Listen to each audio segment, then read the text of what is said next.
I want to begin with the first request that Jesus told us to pray for. और मैं शुरू करना चाहता हूं उस पहले विनती के साथ जो यीशु मसीह ने कहा कि हमें मांगनी है। Every Christian knows, and you all know, that prayer is a very important part of the Christian life. हर एक मसीही जानता है और आप सब भी जानते हो कि मसीही जीवन का बहुत महत्व का भाग है प्रार्थना। And all religious people talk about prayer. और सारे धर्मी लोग प्रार्थना के विषय में बात करते हैं। Non-Christians, everybody.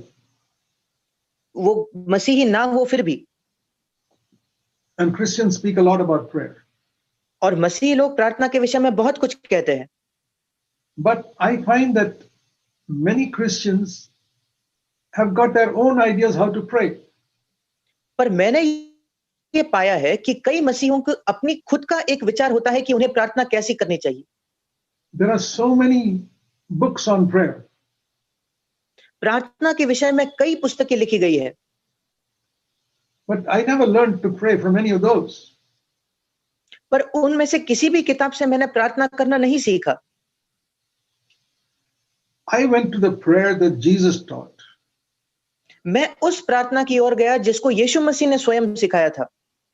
Matthew chapter 6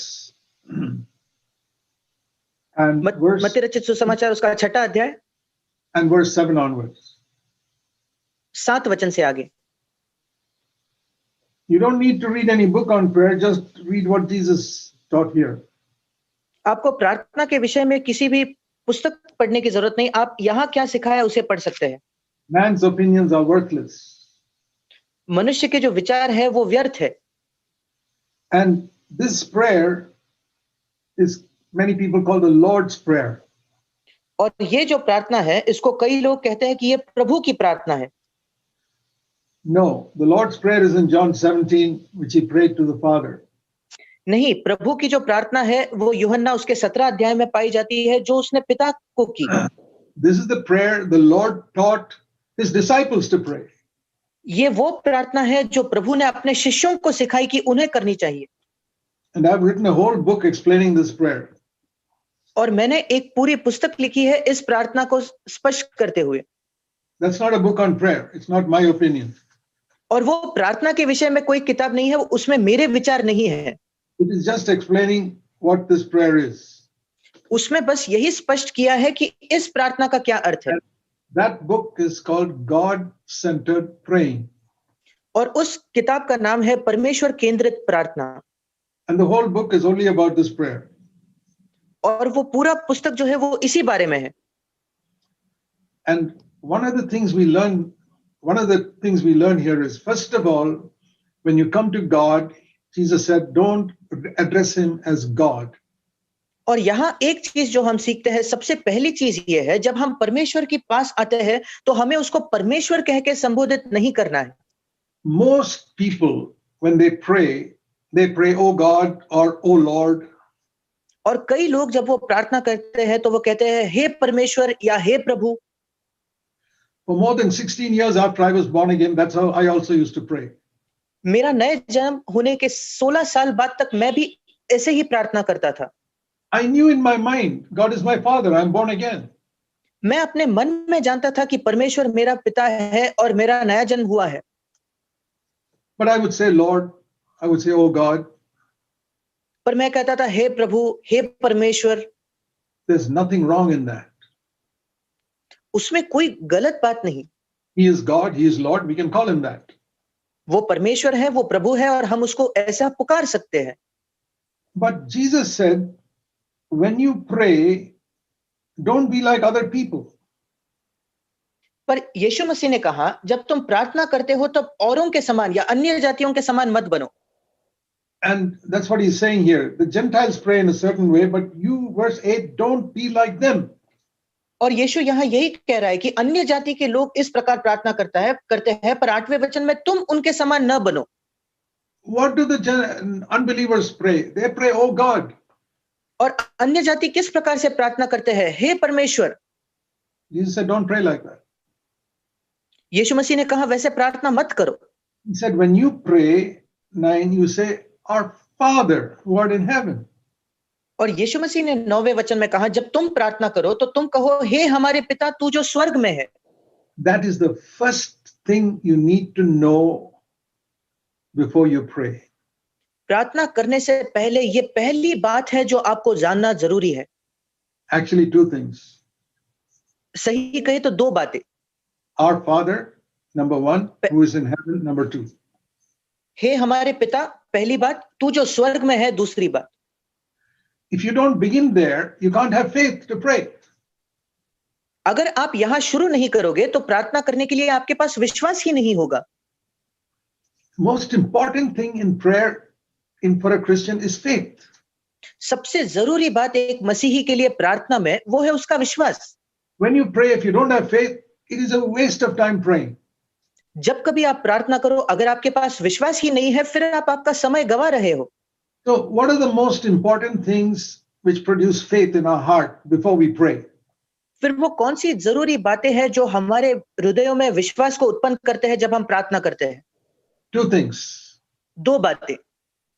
One, I'm praying to my own father. सबसे पहली बात, मैं अपने खुद के पिता को प्रार्थना कर रहा हूं। It's like a child, 2-year-old child talking to daddy.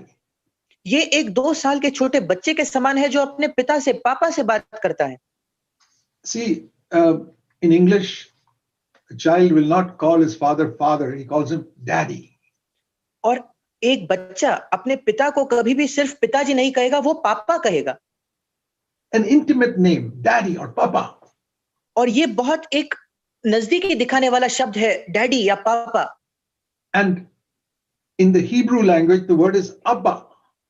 और इब्रानी भाषा में इस शब्द को कहते हैं अब्बा। And I want to show you a verse in Romans 8. और मैं रोमियो की पत्री उसके 8वें अध्याय से एक वचन आपको दिखाना चाहता हूं। That when the Holy Spirit comes into us, जब पवित्र आत्मा हमारे अंदर आता है, when does that happen? ये कब होता है? When we are born again. जब हम नया जन्म पाते हैं। When we ask Jesus to come into our heart, the Holy Spirit comes in. जब हम यीशु मसीह को कहते हैं कि मेरे हृदय में आइए, तब पवित्र आत्मा हमारे अंदर आता है। Jesus is in heaven. यीशु मसीह स्वर्ग में है। It's the Holy Spirit who's on earth. पवित्र आत्मा है जो पृथ्वी पर है। When I say, Lord Jesus, come into my heart, जब मैं कहता हूं कि यीशु मसीह मेरे मन में आइए, the Holy Spirit comes in.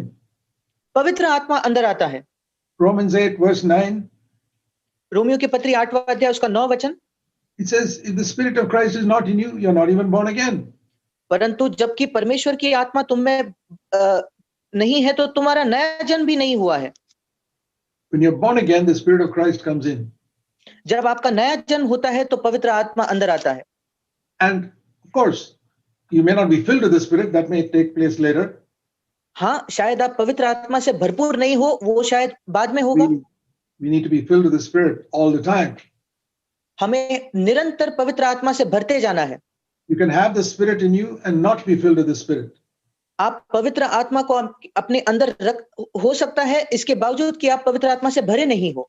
Most born again believers are like that. They have the Spirit, but they're not filled with the Spirit. नए जन्म पाए हुए कई मसीह ऐसे ही होते हैं, उनके पास पवित्र आत्मा तो है पर वो आत्मा से भरपूर नहीं है। Because they don't thirst for the Holy Spirit. क्योंकि उनके पास पवित्र आत्मा के लिए प्यास नहीं है। Jesus said in John 7:37, you must thirst if you want to be filled with the Spirit. यीशु मसीह ने यूहन्ना 7:37 में कहा कि आपको प्यास रखनी है अगर आप पवित्र आत्मा से भरपूर होना चाहते हो। Anyone who thirsts and asks will be filled with the Holy Spirit. कोई भी व्यक्ति जो प्यास रखता है और मांगता है वो पवित्र आत्मा से जरूर भरेगा। Otherwise, it's like a house with 10 rooms. One room has got light. ऐसा नहीं हुआ तो फिर वो एक घर के समान है जिसमें 10 कमरे हैं पर सिर्फ एक ही कमरे में उजाला है। Is there light there? वहां उजाला है क्या? Yes. हाँ। Is it filled with light? No. क्या वो उजाले से भरपूर है? नहीं। 9 rooms are empty. 9 कमरे खाली है। Dark. वहां अंधेरा है। So we can have the Spirit and not be filled with the Spirit. इसलिए हमारे अंदर पवित्र आत्मा हो सकता है और हमारे पास हम पवित्र आत्मा से भरपूर नहीं है। When the Spirit comes in, और जब पवित्र आत्मा अंदर आता है, Romans 8:15 says, रोमियो 8:15 में लिखा है, cries out, Daddy.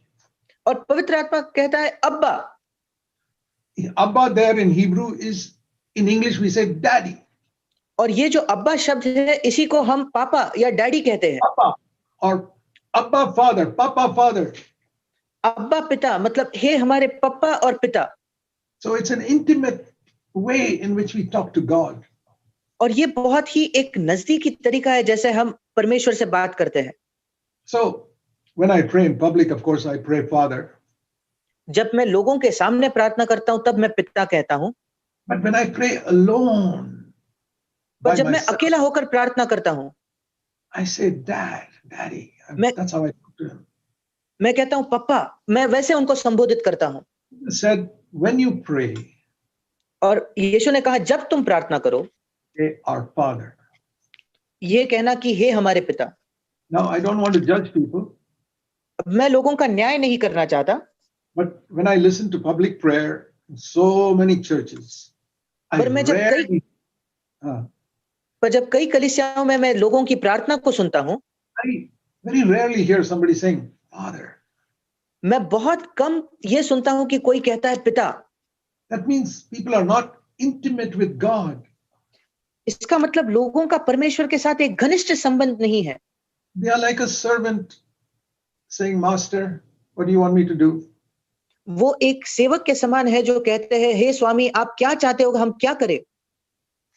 Yeah, it's good if you are a Yeah. servant of God. अगर आप परमेश्वर के सेवक हो तो ये अच्छी बात है।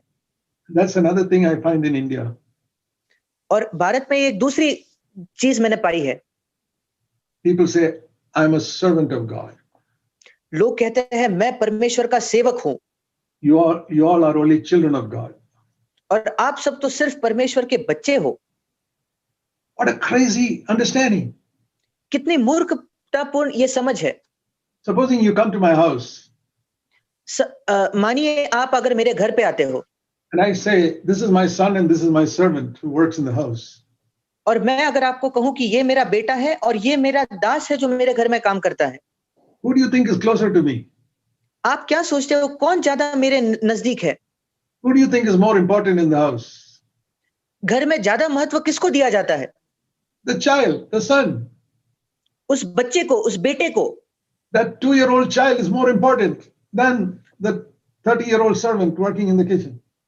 वो 2 वर्ष का जो बेटा है वो 30 आयु का जो सेवक है जो काम करता है उससे ज्यादा महत्वपूर्ण है। How many wrong ideas we got to get out of our head. इतने गलत गलत विचार है जो हमें अपने दिमाग से निकालने हैं। Because people have not read the New Testament carefully. क्योंकि लोगों ने नए नियम को ध्यान से नहीं पढ़ा है। A child of God is superior to a servant of God. परमेश्वर का बेटा या बेटी परमेश्वर के दास से ज्यादा बड़ा है। In the Old Testament, there were servants of God who said, Oh God, that's how they prayed. पुराने नियम में वो सब परमेश्वर के सेवक थे और वो सिर्फ इसलिए इस वजह से प्रार्थना करते थे हे परमेश्वर। But now we have become children after the Holy Spirit came on the day of Pentecost. पर पेंटिकॉस्ट के दिन जब पवित्र आत्मा आया उसके बाद हम परमेश्वर के बच्चे बन गए हैं। All of you who are listening to me, आप में से हर एक जो मुझे सुन रहा है, please don't think of other people now. दूसरों के बारे में मत सोचना। Don't now go to a meeting and judge who all are calling God. That's not our business. अभी इसके बाद मीटिंग में जाकर दूसरों का न्याय नहीं करना कि कौन कौन परमेश्वर को परमेश्वर कहता है। No, you will ruin yourself if you judge other people. अगर आप दूसरों का न्याय करोगे तो आप अपने आप को नष्ट करोगे। You judge yourself. आप अपना न्याय कीजिए। When you pray, how do you pray? जब आप प्रार्थना करते हो आप कैसे प्रार्थना करते हो? From today, आज से if you're born again, अगर आपने नया जन्म पाया है, even if you're 10 years old, यद्यपि आप 10 साल के हो, say, Father. आप कहिए पिता। It'll take some time to get used to calling God Father. परमेश्वर को हमारा पिता कहना इस आदत को सीखने के लिए हमें थोड़ा समय लगेगा, But it will change the way you pray. पर ये आपका जैसे प्रार्थना करते हो उसको बदल देगा। So it changed the way I prayed when I began to know God is my Father. उसने मेरे प्रार्थना करने का तरीका बदल दिया जब मैंने जाना कि परमेश्वर मेरा पिता है। That happened after God filled me with the Spirit 46 years ago. ये तब हुआ जब परमेश्वर ने मुझे अपने आत्मा से भरा 46 वर्ष पहले। Then I came to know God loves me just like he loved his son Jesus. फिर मैंने जाना कि परमेश्वर मुझसे वैसा ही प्रेम करता है जैसे वो अपने बेटे यीशु से करता था। When I know I'm praying to my Father, it's easy to have faith. जब ये बात मैं जानता हूं कि मैं अपने पिता को प्रार्थना कर रहा हूं तो फिर विश्वास रखना आसान है।